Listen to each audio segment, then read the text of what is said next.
Hello नमस्कार, स्वागत है आप सभी का ताज़ा मंडी भाव के इस ऑफिशियल यूट्यूब चैनल पर। साथियों, गेहूं की ताज़ा रिपोर्ट लेकर हाजिर हो गए हैं।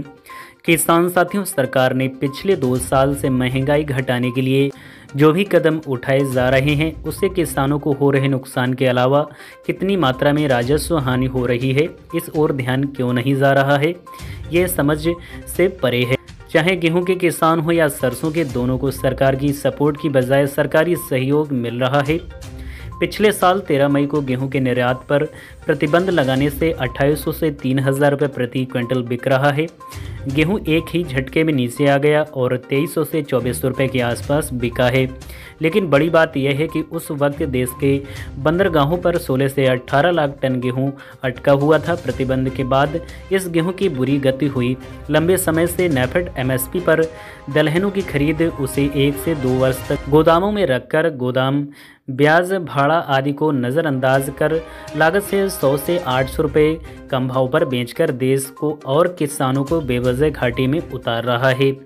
किसान साथियों, हाल ही में खाद्य निगम के निर्णय से लाखों किसानों को राजस्व की हानि होने जा रही है। इस घाटे हानि से लाखों किसानों की बेवजह कमर टूट रही है। आगे जाकर बाजारों की रौनक उड़ती नजर आना स्वाभाविक है।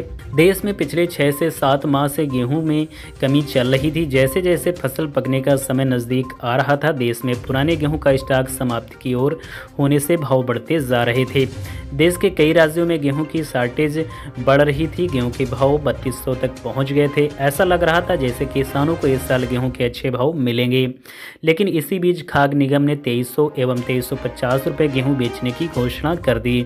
साथ ही देश के किसी भी भाग में सामान्य मूल्य पर गेहूं की बिक्री की जाने लगी। इस नीति से परिवहन खर्च का करोड़ों का नुकसान निगम को होना तय था। इसके बाद निगम के एक और निर्णय लिया, जिसके बाद फिर से गेहूं के भाव 200 रुपये क्विंटल भाव घटा दिए और 3000 के ऊपर से रेट के 50 लाख टन गेहूं पर सरकार को कितनी मात्रा में घाटा होगा, इसका अंदाज़ा भी आसानी से लगाया जा सकता है।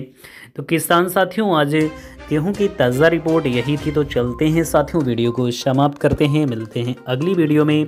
नमस्कार, जय हिंद, जय भारत।